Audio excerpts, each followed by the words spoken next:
welcome at long last to episode 10 of Not Another F1 blog. It's about time really. I had intended to make an episode about the Monaco Grand Prix, and then about the whole Bahrain mess, and then the Canadian Grand Prix, but on each occasion a lack of time prevented me from completing that episode. As a result, it will instead have to be about the most recent race, the British Grand Prix at Silverstone.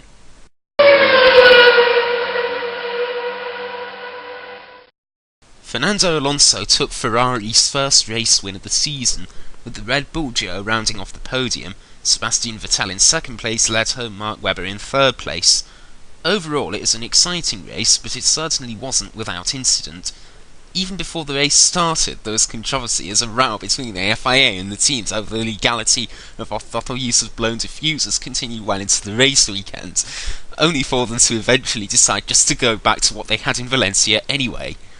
In the opening laps of the race itself, Michael Schumacher received a controversial 10-second stop-and-go penalty for causing this collision with Kamui Kobayashi, whereas Kobayashi received a rather less controversial stop-and-go penalty after an unsafe release into the path of Pastor Maldonado's Williams.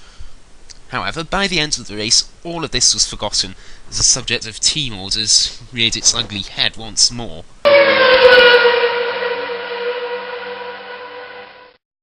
In the closing laps of the race, Mark Webber was attempting to hunt down the slower Sebastian Vettel for second place. By the time he caught up though, there were only a few laps remaining, and so his team ordered him not to overtake Vettel. Nonetheless, Webber ignored this order at first, instead continuing to attempt to overtake Vettel for a couple of laps after the order was initially given, and in doing so provided a much more exciting climax to the race than we would otherwise have received.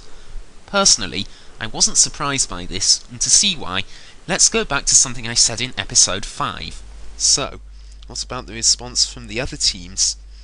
Christian Horner said that, "I don't think it changes anything for us. We will go into next year giving both drivers the same support as we always have.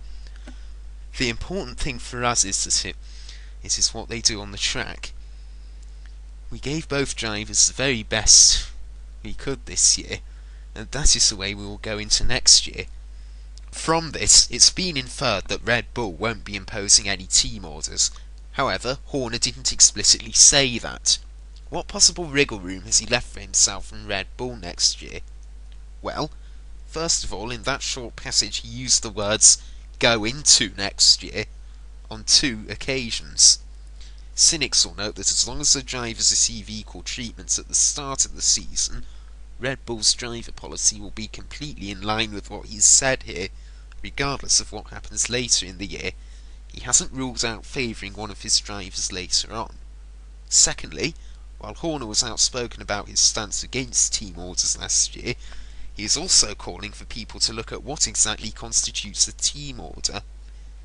If he's not going to change anything from last year, then this should still apply.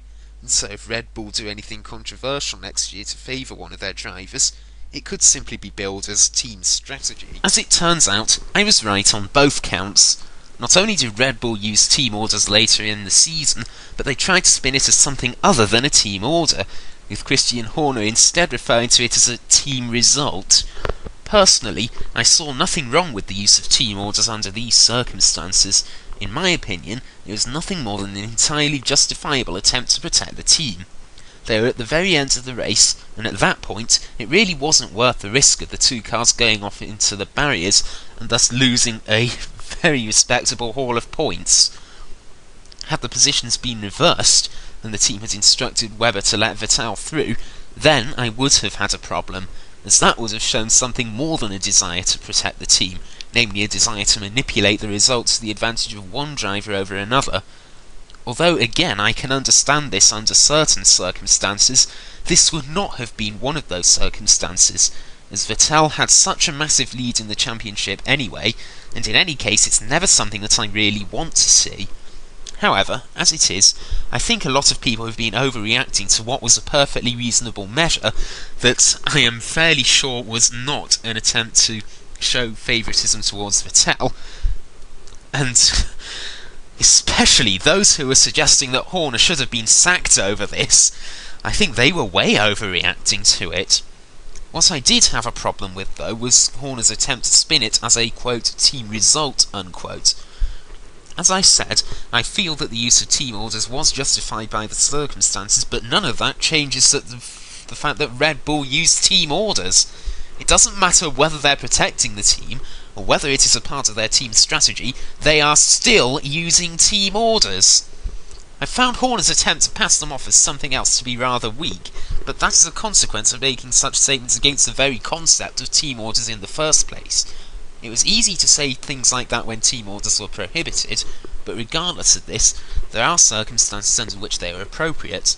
Under those circumstances, their only options are to take the risks associated with not using them, or to put themselves in an impossible PR position.